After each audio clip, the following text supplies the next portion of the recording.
मैं आपसे पूछना चाहती हूँ कि सेक्युलरिज्म के एक प्रिंसिपल पे हमारा कॉन्स्टिट्यूशन और हमारी जितनी पॉलिटिकल पार्टीज हैं उनके आइडियोलॉजीज को लेकर एक एक डेफिनेशन बनाई जाती है।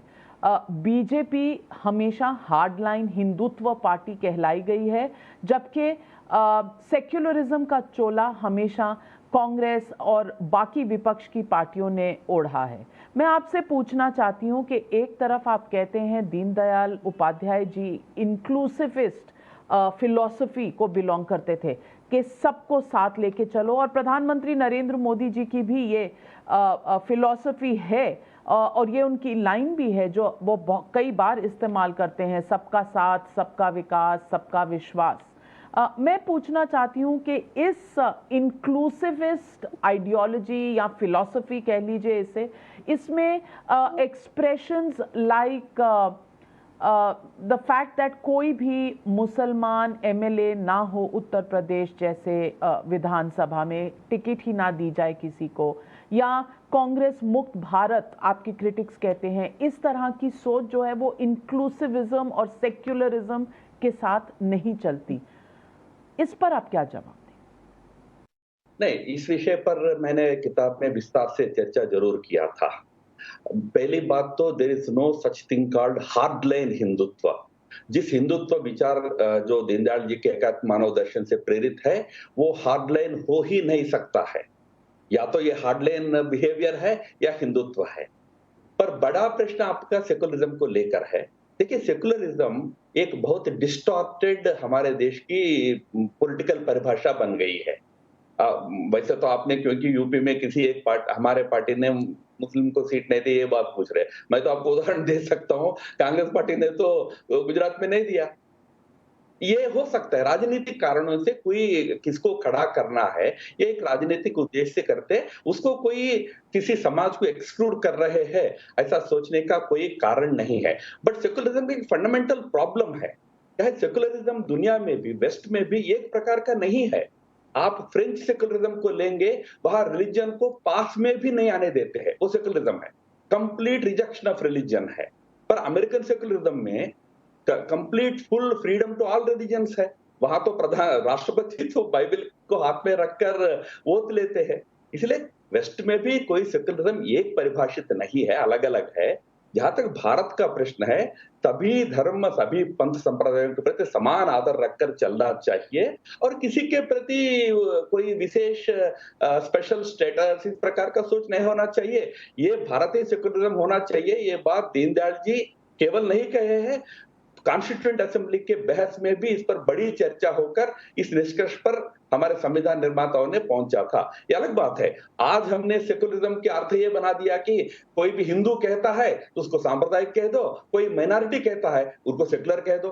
ये बहुत डिस्टॉर्टेड मीनिंग है। इस मीनिंग पर ही इंडिया में धर्मों के, मजहबों के बीच में बहुत बड़ा एक डिवीजन पैदा किया गया है राजनीतिक कारणों से। वो अंत होना चाहिए। सही सेकुलरिज्म जो हमारे संस्कृति में है, सभी पंथों के प्रति समान आदर, उस रास्ते पे चलना चाहिए। यही दीनदयाल जी का विचार था, यही संविधान सभा के बहस का निष्कर्ष था।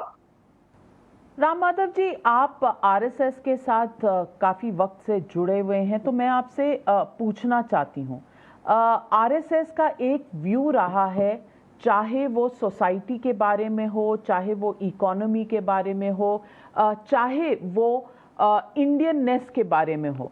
मैं पूछना चाहती हूँ, आपने एक लेख भी लिखा था, ऑपेड में लिखा था, और आपने कहा था कि 2018 एक ग्लासनोस्ट है आरएसएस के लिए, जब वो इनवर्ड लुकिंग की अपनी पॉलिसी छोड़कर आउटसाइड वर्ल्ड से एंगेज करने का उन्होंने थोड़े से दरवाजे खोले।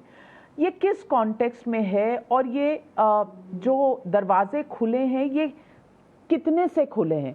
क्योंकि कहीं कहीं स्पेशली इकोनॉमिक इश्यूज में ये दरवाजे बहुत खुले नहीं नजर आते। ग्लासनोस्ट का शब्द जो है, वो आप जानते हैं कि सोवियत इरा का एक शब्द है। सोवियत यूनियन में गोर्बचेव जो प्रेसिडेंट थे, उन्होंने उस शब्द का प्रयोग किया था। उसका अर्थ इतना ही था, ग्रेटर ओपननेस। कई लोग उसको पेरिस्ट्रोइका से जोड़ के कंफ्यूज भी होते हैं। पेरिस्ट्रोइका was about restructuring, but glasnost जहां तक प्रश्न है, आप ग्रेटर ओपननेस हैं। आप स्वयं भी जानते हैं कि पिछले कुछ वर्षों में, लगभग एक दशक से अधिक समय से, जब से मोहन भागवत जी संघ के प्रमुख बने हैं, इस ग्रेटर ओपननेस का परिचय हम सबको मिलता है। जिस प्रकार का इंटरेक्शंस आरएसएस प्रमुख, संघ प्रमुख भागवत जी करते हैं, उससे स्पष्ट होता है कि संघ आज ज्यादा ओपन होकर, जैसे मैं संघ में बचपन से हूं, संघ में हम ये मानते थे कि किसी को संघ को समझना है तो संघ के पास आना है, ये हम समझते थे।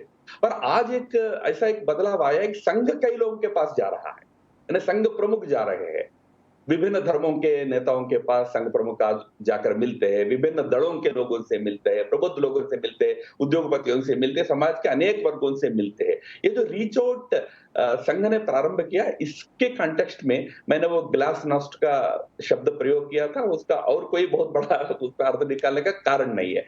बट जरूर मैं कहता हूं कि ये जो रीच आउट है, इस रीच आउट का बहुत बड़ा एक असर अ, हम सबको भी देखने को मिल रहा है संघ के अंदर, बाहर भी समाज में स्पष्ट दिखता है। आज संघ के प्रति लोगों के नजरिए में परिवर्तन आया है, अंडरस्टैंडिंग इंप्रूव हुआ है।